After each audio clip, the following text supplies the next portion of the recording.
Xudo hattoki men odamni yarataman deganda farishtalar ey Xudo bular senga bo'ysunmaydi, qon to'kadi, urush janjal qiladi, nima qilasan biz turganda bularni yaratib degan farishtalar.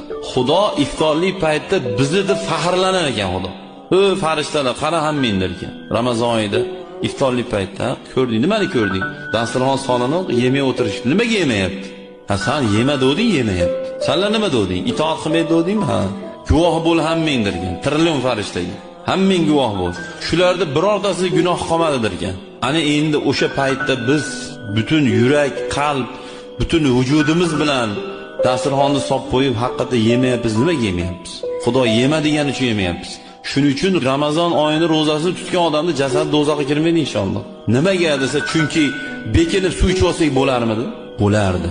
Uyimiz bor, ofisimiz bor, podval bor, mashinaning ichi bor.